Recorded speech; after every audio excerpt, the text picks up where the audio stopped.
Selamat pagi Ibu. Perkenalkan, nama saya Suster Ija. Saya yang bertugas pagi ini dari jam 7 sampai jam 2 siang nanti.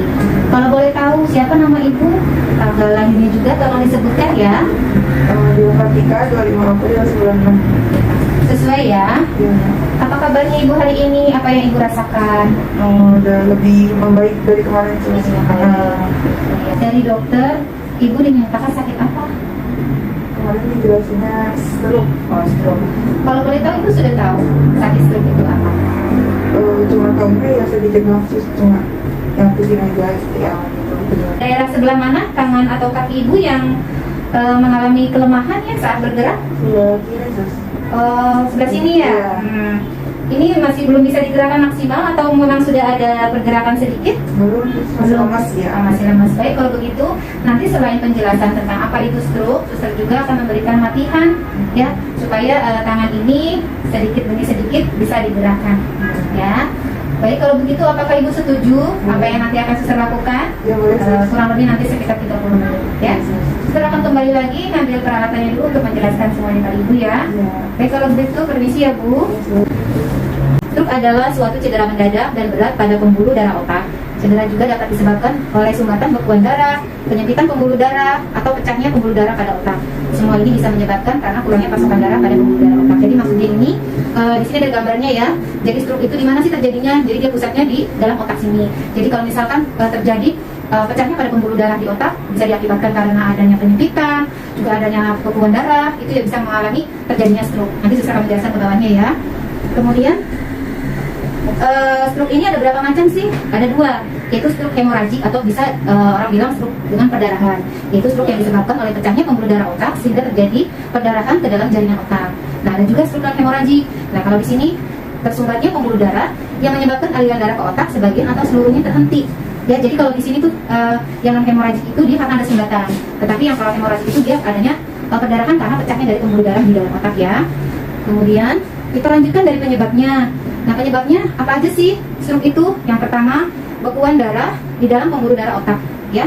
Jadi itu tadi di dalam pembuluh darah otak itu ada bekuan darah. Kedua, bekuan darah atau material yang lain yang dibawa ke otak ke bagian tubuh yang lain.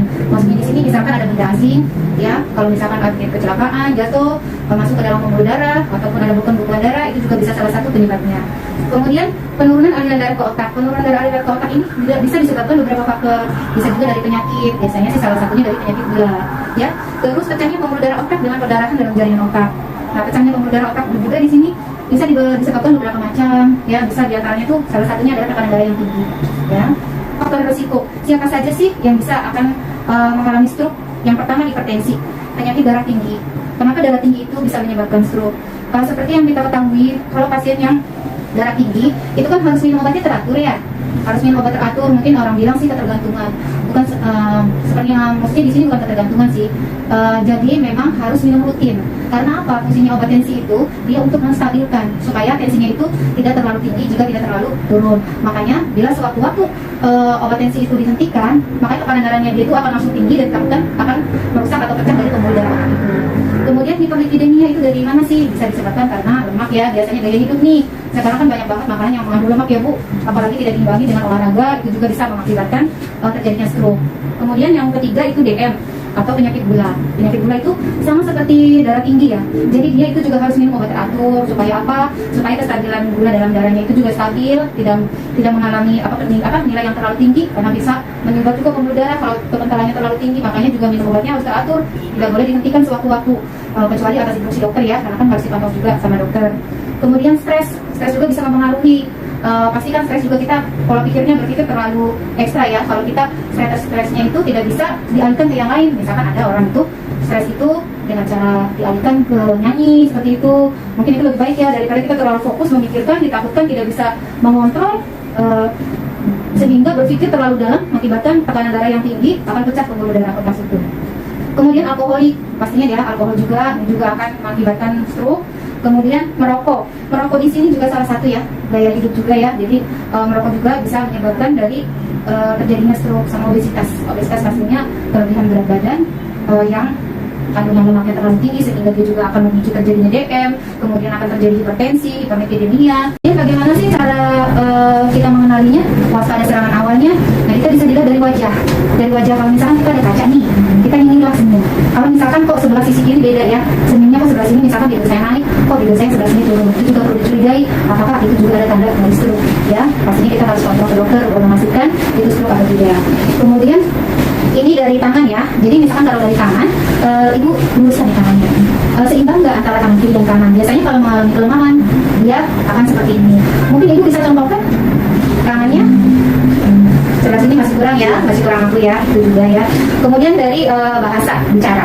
Jadi bicaranya mungkin orang mendengarnya kok suaranya agak pelok. Jadi ibu juga pengen ngomong, tapi kok saya tuh ngomongnya ini, kok dia nggak ngerti saya maksudnya ini. Padahal orang yang diajak ngomong juga nggak ngerti apa yang ibu omongin gitu ya. Jadi suaranya tuh agak pelok. Nah, kemudian kita lanjut ke tanda gejalanya. Seperti tadi yang disebutkan ya, ada kelemahan pada salah satu tubuh, itu tadi ya wajah ataupun tangan.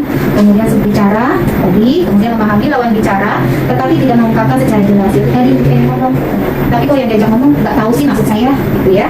Kemudian tidak mampu merasakan posisi atau gerakan bagian tubuh. Misalkan tangan sebelah sini, ibu kepengen ke sana, tapi kok saya susah banget, nggak ada kemampuan untuk memindahkan. Iya, cara seperti itu juga salah satu tandanya ya. Nah, di sini bagaimana sih cara penyembuhannya? Yang pastinya kontrol rutin ya, minum obat rutin. Terus juga di sini ada juga dari obat-obatan, kemudian dari apa namanya? Dan bagaimana cara pencegahannya? Di sini pencegahannya itu bisa dilakukan selain dengan rajin olahraga, ya, kemudian jauhi rokok dan alkohol. Terus yang ketiga diet agar berat badan ideal, pastinya harus seimbang ya, 4 sehat 5 sempurna di sini. Kemudian jaga pola makan, pastinya buah-buahan juga harus seimbang, air putih, olahraga ya. Kemudian turunkan kolesterol dan gula darah. Pastinya kalau misalkan ibu ada riwayat gula, riwayat kolesterol, harus cek rutin ya ke dokter supaya terkontrol gula darah sama kolesterolnya. Dan juga sama obat hipertensi juga seperti itu. Misalkan ibu kalau ada riwayat hipertensi. Kemudian kelola stres, pastinya bagaimana sih caranya mengelola stres? Apakah ibu dialihkan kemana nih kalau saya stres supaya tidak berlanjut-lanjut? Nah, itu ibu mulai mencari jalan nih bagaimana supaya stres itu bisa hilang, maksudnya tidak berlanjut. ROMIP latihan gerakan sendi yang memungkinkan terjadinya kontraksi atau pergerakan otot untuk mencegah masing-masing persendian sesuai dengan gerakan normal. Jadi maksudnya di sini ada latihan untuk memperbaiki kesempurnaan atau kemampuan gerakan sendi secara normal lagi. Jadi dengan gerakan-gerakan ringan diharapkan itu akan menjadi cara ya untuk memicu ataupun merangsang otot-otot supaya dapat bergerak lagi seperti semula. Kemudian tujuannya apa sih? Itu salah satunya untuk meningkatkan atau mempertahankan fleksibilitas atau kekuatan otot ya. Terus untuk mencegah kekakuan pada sendi, di sini, di kaki yang sedang ibu rasakan ya. Kemudian untuk merangsang sirkulasi darah supaya lancar. Pastinya kalau misalkan kita bergerak, aliran darah pun akan lancar ya. Dan itu juga akan membantu proses penyembuhan. Kita akan praktekkan dulu bagaimana caranya. Nah, ini kan ibu yang kurang gerak atau mengalami kelemahan itu di kaki atau di bagian tangan saja? Sebelah kiri ya. Jadi nanti suster akan melakukan latihannya di kaki kiri dan tangan kiri. Pertama saya akan melakukan di bagian tangan terlebih dahulu ya. Nanti pada saat pergerakan bila dirasa ada rasa sakit atau kurang nyaman itu langsung bilang ya. Jadi dia nanti kita identifikkan dulu. Baik, kalau begitu pertama kita lakukan dari pergelangan tangan dulu ya. Di sini ini di sini kita lakukan pergerakan seperti ini. Naik ke atas ke bawah ya. Ada rasa sakit ibu? Bisa dilakukan 3 kali ya. Nah, setelah itu kita tepuk. Sini tepuk. Sakit ibu? Ya. Pelan-pelan supaya ototnya nggak kaku ya. Juga biar aliran darahnya lancar. Bila tidak dilakukan pergerakan ini, ditakutannya nanti seperti yang sudah jelaskan tadi bisa mengalami atrofi atau nanti mengecil karena itu ya. Ini kita lakukan boleh 3 kali. Sudah. Kemudian ibu bisa naik ke atas. Sakit ya. Tahan lagi, turunkan pelan-pelan. Kita lakukan lagi. Kita lagi. Satu lagi. Oke. Ada rasa sakit? Oke ya. Kita lakukan ke sisi luar ya. Ya. Nah, seperti ini. 1. Balik lagi. Yang 2. Kita lakukan 3 kali ya. Ada rasa sakit ibu? Ya, pelan-pelan tangannya ya. Sekarang suster akan mulai ke kaki ya, sisi kaki. Baik ibu, suster lanjutkan di bagian kaki ya. Tadi suster akan melakukan di bagian kaki ya. Pertama di jari-jarinya dulu. Kita lakukan pergerakan ke atas, kemudian ke bawah. Ada rasa sakit Ibu? Tidak. Kalau ada rasa sakit bilang ya. Ya. Kita lakukan 3 kali ya. Nah, setelah itu kita putar ini kakinya dalam 3 kali. Kemudian kita keluar 3 kali. Setelah itu 3 kali baru kemudian teramat ya. Sini naik, tahan, 1, 2, 3, kemudian ke bawah, tahan, 1, 2, 3, kita ulang lagi ke atas, ke bawah ulang. Ada rasa Bu? Rasa sakit atau ada rasa atau ketarik atau itu gimana? Dari sini? Ya, kencang ya. Oke, 3 kali ya.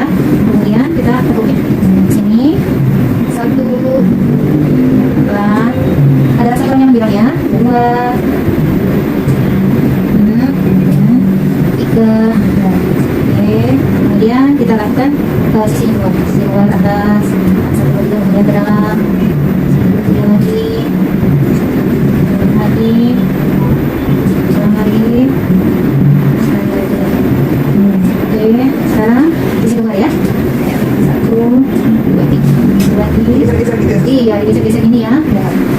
Berlatih juga nih, biar itu juga membantu suster nih angkat kakinya. Biar ada gerakan otot kaki juga ya. Yang ada di berusaha. Berusaha ya. Selain suster bantu, ibu juga berusaha. Oke, 3 kali. Nah, sekarang sudah selesai ya. Untuk pelatihan pergerakannya. Ya. Baik Ibu, sudah selesai ya. Tadi suster sudah menjelaskan apa itu penyakit stroke, juga sudah mempraktekkan bagaimana caranya ROM itu. Bagaimana apa yang Ibu rasakan sekarang? Sekarang sih udah sama kayak tadi, nggak ada pusing, nggak ada sakit-sakit yang di hari-hari sih nggak apa-apa. Ada rasa nggak tadi suster gerak-gerakin kaki, tangan? Ada rasa sakit ya? Berasa kenceng gitu. Rasa kencang ya, ada respon dari tubuh Ibu ya. Misalkan suster pengen tahu nih dari apa yang suster jelaskan tadi, penyakit stroke itu apa sih? Penyakit stroke itu sebenarnya penyakit di pembuluh darah di otak gitu. Jadi di otak pembuluh darahnya ada pendarahan Ya, benar. atau enggak ada sumbatan. Nah, kalau gejalanya itu seperti apa? Kalau itu tanda-tanda berarti misalkan mengalami stroke. Tadi bisa dilihatnya tuh dari raut wajah sambil ngaca kan saya. Ya, terus? Raut wajah senyumnya tuh nggak saman, terus ada tangannya Ya, benar. kelemahan, Ya. terus tandanya tuh terus Ya. pusing pasti tanda-tandanya Caranya gitu. pusing. Terus Caranya belok Oh, iya, ya. caranya nggak jelas ya. Terus bagaimana sih cara pencegahannya?